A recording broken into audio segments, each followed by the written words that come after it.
friends, welcome back to episode 8, The Frame Out, where we're really diving into this huge topic for us in construction, anger management, right?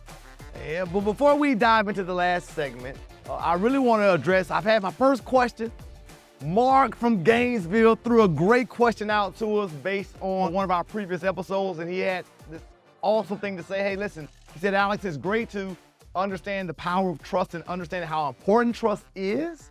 And he mentioned that, hey, it's easy to trust someone that looks like you, believes like you believe, that works the way you work. But when all of those things are different, how do you build trust with someone who's totally different than you? Now, Mark, my friend, great question. And we're going to really dive into that in a future episode. But long story short, understand trust is very difficult to build. And there's a really cool book called The Speed of Trust, right? The Speed of Trust, which does a great job with this. Now, understand, I tend to look at things a little differently, Mark. I tend to lead with trust. And I've learned this from a phenomenal CEO in Jacksonville, Florida by the name of Henry Brown, who challenges all of his employees to lead with trust, meaning we give it away first. And it's that person's ability to lose it after I've given it to them, right? So even though they may look differently than I do, I say, you know what? I'm going to trust this person.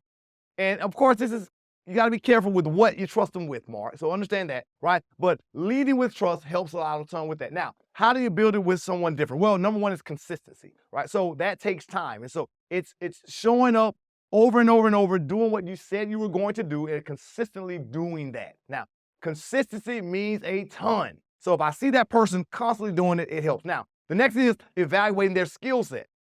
Yeah, I don't know the person, but understanding their resume, understanding their skills, the more I get a chance to understand them and know them, the higher their skill is for whatever it is I need done, I begin to trust them more, right? So understand, I see their skill set and they have a high skill set. I see them consistently delivering over time, right? With those results, it helps me trust them a little bit more, right? And then the last one that we'll talk about just in this segment, which we're going to go into this more in a future episode, is accountability.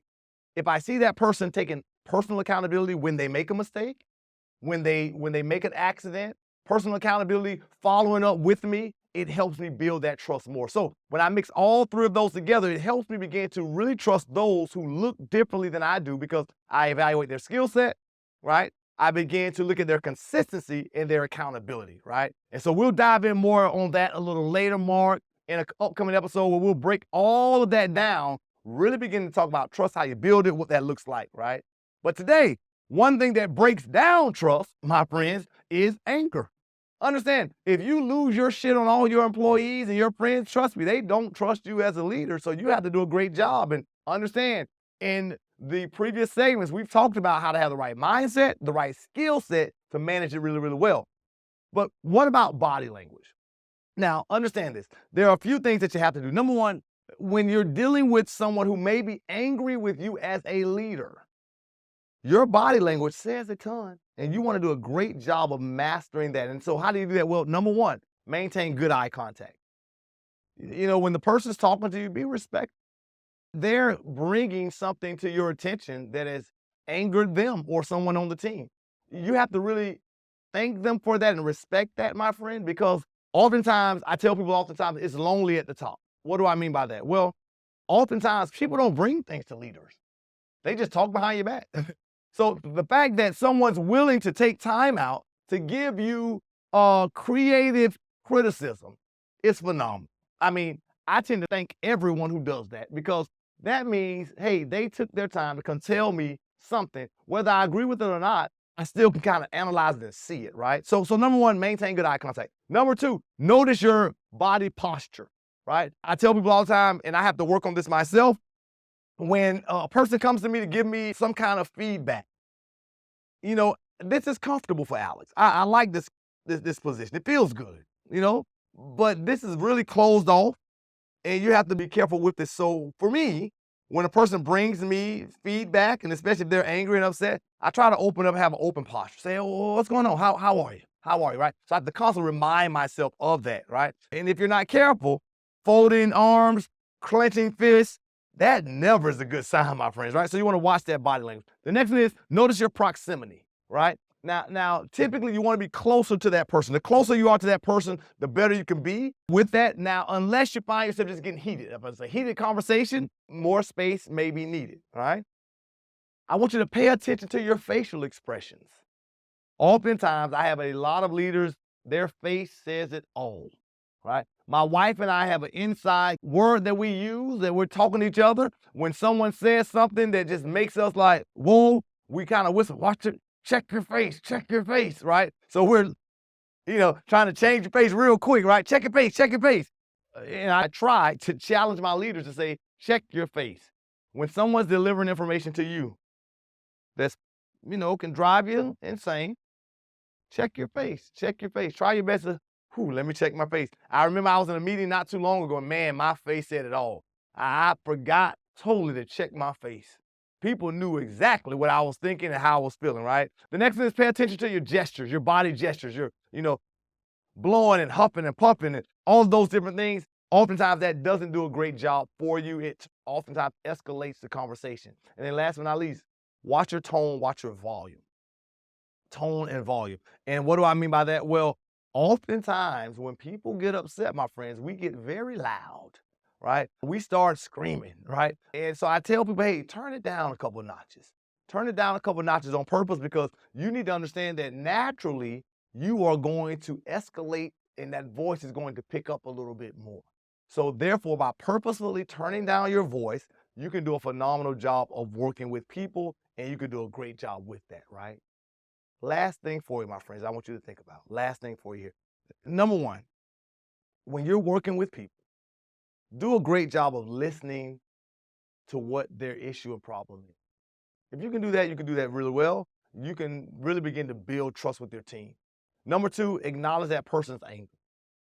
All right, they're angry and say, hey, listen, I see you, I understand, right? Number three, try your best, which is very important, to move that person to the logical side of the brain. And you can typically do that by asking open-ended questions, right? By asking questions, it helps you really begin to have that person analyze why they're angry, what's going on, and by doing that, it helps them really begin to calm down a little, right? Because one, you've listened to them, you've acknowledged that they were upset, and you've asked these open-ended questions to get them thinking and talking about it. Understand this, my friends. If you can begin to master this thing called anger, you can do a heck of a job of working together with your team, keeping the respect that they have for you, keeping the motivation and the morale high, and getting work done, and even getting things corrected that you see need to be changed. When you begin to come in like a wrecking ball, you destroy your credibility, you destroy the momentum of the team, the morale of the team, and oftentimes you forfeit your win because you just wanted to be angry. So we want to challenge you, my friends. Get ahead of this thing called anger. Really begin to understand what it means to have the right mindset, the skill set, watching your body language, and acknowledging the anger in others, and helping them walk away from that anger by asking those questions and challenging them, so that you can have open dialogue together, creating phenomenal environments where people feel and understand that they belong even when they disagree. I appreciate you being here, my friends. Have a good one, guys. So I want to thank you again for tuning in to No Bullshit with Alex Willis, the #1 source for leadership development in the construction industry. And be sure to subscribe on YouTube or your favorite podcasting platform so that you can be notified when we release new episodes, my friends. And please, please, please understand, we're here for you. We want you to thrive and strive as a leader to be your best self, to be phenomenal both at work as well as at home. So please leave a comment. We're here to help you. We want to know where you may have challenges. What should we put on the show next? We want to make sure we're serving you well, my friends, so that you can be phenomenal, like I said, both at work as well as at home. So until next time, I'll see you later, my friends.